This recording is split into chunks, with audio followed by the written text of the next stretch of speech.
Estava dando uma olhada no seu site hoje, antes de vir para cá.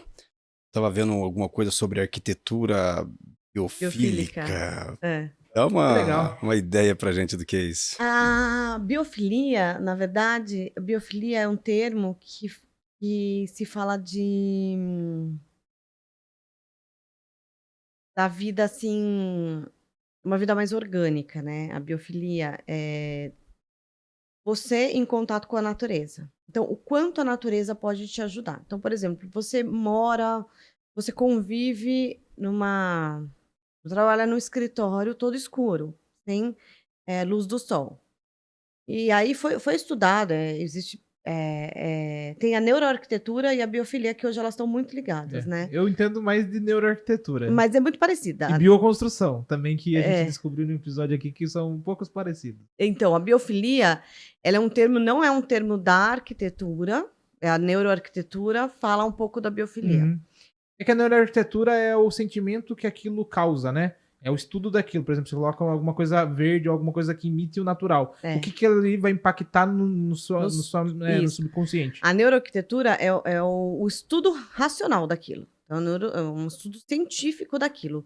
E mostra o que a biofilia faz, entendeu? A biofilia é o quanto a parte da natureza consegue impactar Entendi. no ser humano. Então, por exemplo, eles conseguiram eh, verificar que você, por exemplo, se você vive num lugar mais escuro, tal, sem enxergar a luz do sol, você começa a ficar mais depressivo, tal. Isso não é só estudos de arquitetura, estudos científicos, de medicina, Científicas. tal. Mas aí, o que que a arquitetura pode fazer? Ela pode, por exemplo, abrir uma janela, simplesmente abrir uma janela e deixar o sol Só entrar. entrar. Então, aí, o que que você isso, assim, pra gente que é arquiteto é muito simples, né. Então, quando você vai fazer o conceito de um projeto, você vai abrir uma janela virada para o norte, onde bate um pouco do sol da manhã, um pouco o sol da tarde e tal, que é o melhor sol, tal. Não vai abrir para o sul, que ali não vai abrir, ou você não vai abrir um vão para o sul, Uhum. onde vai entrar um vento gelado, tal. Então, isso faz parte da arquitetura. E isso, na biofilia, eles começaram a entender os impactos de pessoas, assim, depressivas que começaram a se curar, né. Então, água, então um pouco de água corrente dentro da construção, até coisas artificiais. Um quadro com uma imagem de natureza. Então, o quanto aí Que aí legal. vem a neuroarquitetura e ela coloca isso em xeque, entendeu. Ela Entendi. vai lá e ela verifica isso acontecer. Então, o que que a gente vê? E o que que eu trabalho muito a biofilia nos meus projetos? Trabalho muito esse contato natureza, então muito vidro, muito verde, então essa questão de você integrado com a natureza.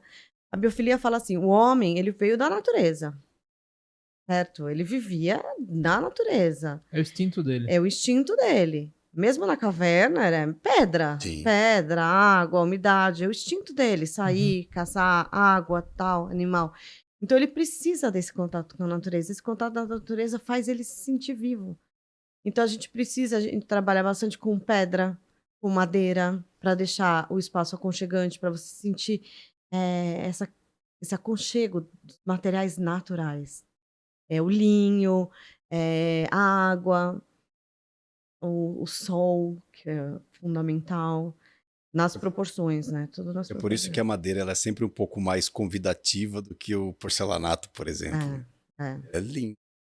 Então, mas você chega num lugar com piso de madeira, é mais quente, né? É um é. negócio mais. Uhum. Então, assim, isso saber desse conceito é muito importante, né. Então, para mim, é tudo aquela premissa que eu falei, para mim é importante que o homem se sinta bem.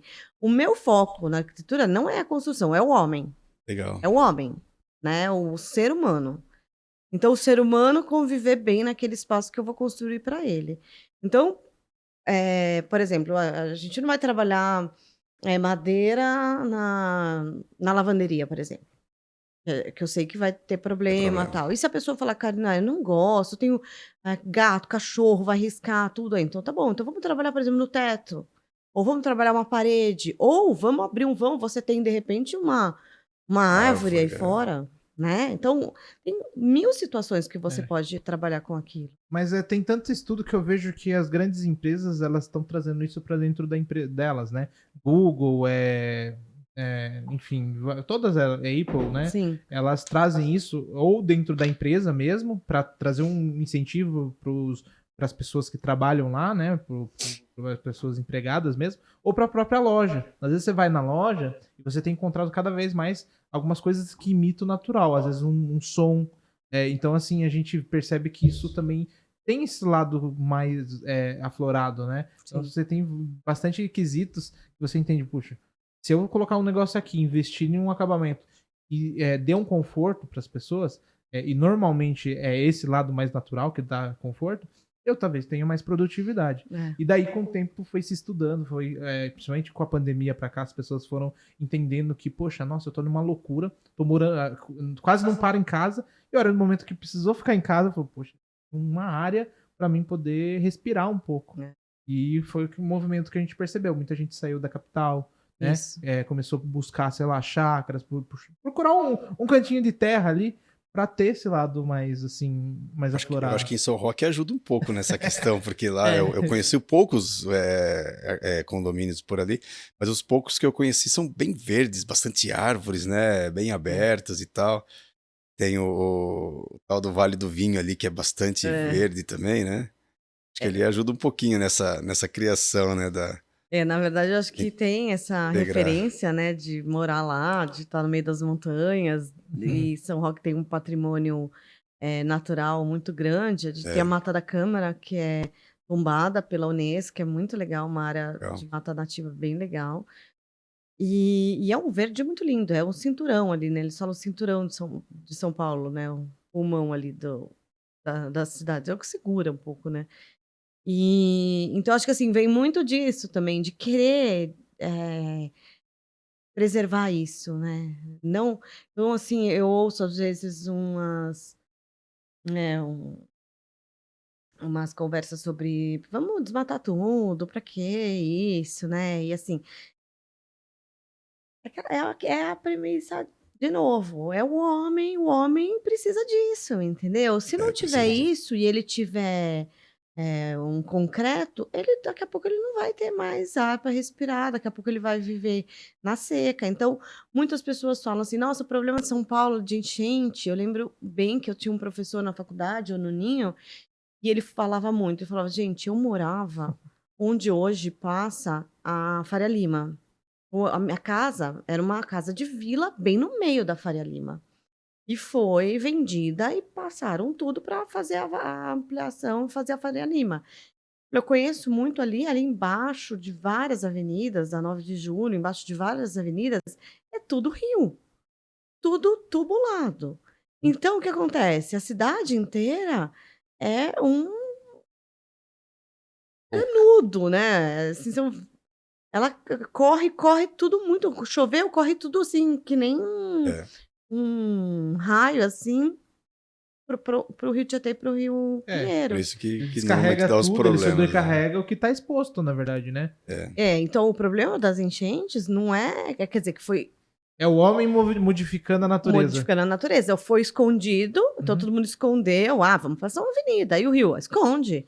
Tem E outro muita rio avenida, esconde, é tudo tubula. que foi feito, que era um Tudo. brejo, no mínimo, antigamente, né? Era rio, né? Tem Tudo. muita... Assim, se você pegar o mapa de rios que são canalizados em São Paulo, assim, é muito, É muito, muito muito. rio. Mesmo o Rio Tietê, que ele tinha todo, né, o circuito e tal, até fazer a vazão, né, ele foi retificado. Então, o que acontece? Transborda. Mas por isso que a gente